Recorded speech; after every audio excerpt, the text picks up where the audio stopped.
This is a short guide to Carl Jung by the renowned Dr. Stephen F. Myler. Jung was born in 1875 in Switzerland. His father was a Swiss army officer who had an affair with a woman other than his wife, and then went to jail for beating one of his servants. His mother was very strict and ran a household with many rules. Jung described his childhood as follows. My home surroundings were extraordinarily strict and regular. My parents were very strict with me, and so I learned to lie. A certain amount of hypocrisy was also demanded of me, which made my position a difficult one. At age 14, Jung began suffering from what he called a psychosis, though it was probably schizophrenia. He heard voices and saw visions.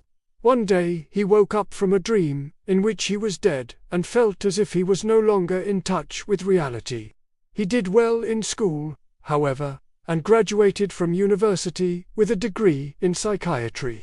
He became engaged to a woman named Sabina, and together they wrote poetry to each other. When he was 23, Jung's fiancée gave birth to their first child. Not long after that, Jung's father died. And because of this, Jung inherited a lot of money. This meant he could take his time getting a job instead of having to get one right away. He applied to several institutions for a position but was rejected. Because he had once written something anti-government and they didn't like that. So instead he went to work at a private clinic where he met Sigmund Freud. After meeting him, Jung traveled to Vienna to meet with Freud again and to receive psychoanalytic training. He married Sabina shortly thereafter and they had 2 children together. While living in Europe, Jung's interest in psychodynamics grew. He wanted to expand Freudian theory by studying topics such as religion, mythology, alchemy, and astrology. Freud, however, believed these were not suitable topics for serious scientific study. In Jung's own words, the gods of our rationalistic age are facts. They are above all criticism. To speak of gods or of the soul is unscientific nonsense. Because of this, the 2 friends had their first big fight in 1909. Jung decided to move back to Switzerland with his family, and Freud was furious about this. He said, "Why did you go away? Why did you leave me in the lurch?" This marked the end of their friendship. And although Jung never stopped respecting Freud, he also never stopped criticizing him. Jung opened a private practice in Zurich, where he mostly worked with people who suffered from what he called psychic disturbances. These were people who often appeared normal on the outside, but inside they were not okay. Jung offered his patients dream analysis and free association, much like Freud did. However, Jung soon developed his own theories, which caused him to drift away from Freudianism. Some of his ideas included libido, the collective unconscious, and archetypes. Libido is the energy that drives us. It comes from a collective energy source. Jung referred to this as the collective unconscious. What does the collective unconscious even mean? Well, imagine you have an aquarium full of fish, and you remove some of them to put them into another tank. What happens to the rest of the fish? They swim around as if nothing has happened, right? But now imagine that you remove more and more fish, until there are only a few left.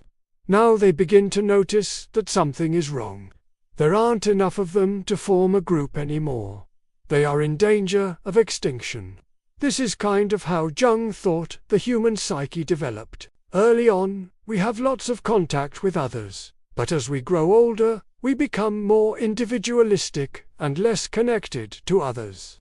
If we don't pay attention, this can cause us to forget who we truly are, or, as Jung would say, we lose contact with the collective unconscious. To Jung, the collective unconscious was a kind of memory bank of our species' history.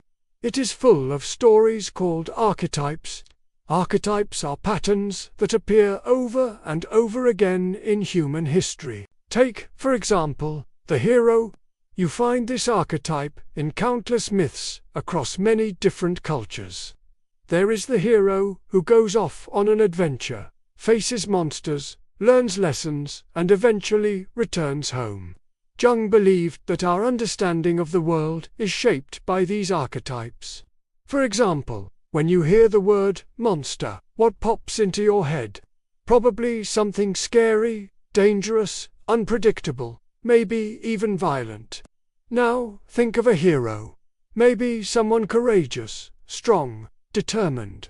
Now take those two images and combine them. What do you get? The image of a superhero. See how Jungian psychology can help explain why Batman is such a great superhero.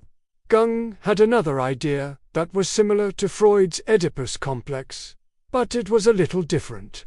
Jung called his idea the mother-son conflict. According to this idea, a boy wants to marry his mother and kill his father. Jung believed this desire stemmed from the fact that the mother feeds the son, but the father teaches the son what to do.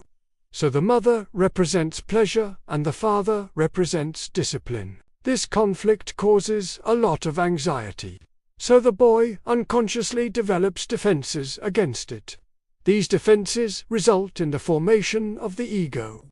The ego helps regulate between the demands of the mother and the demands of the father.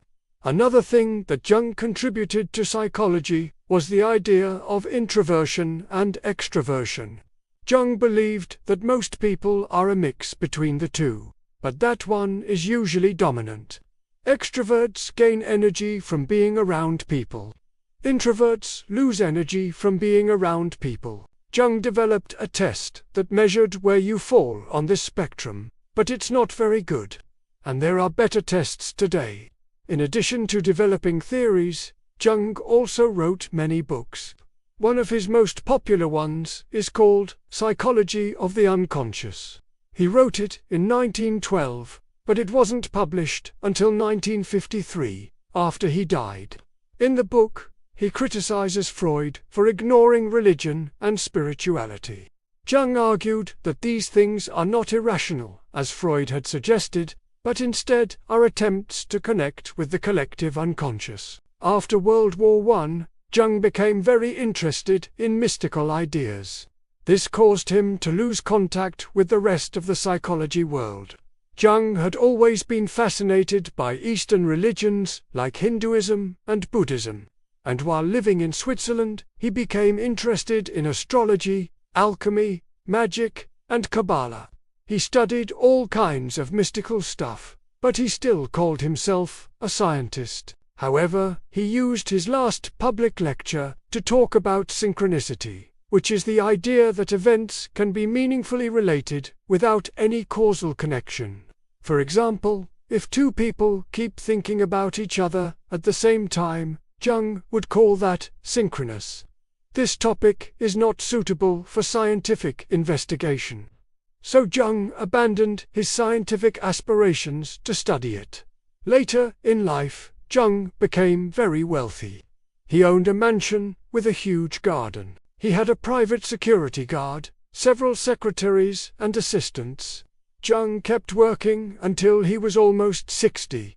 He then became sick with cancer and died in 1961. So there you have it, a short guide to Carl Jung.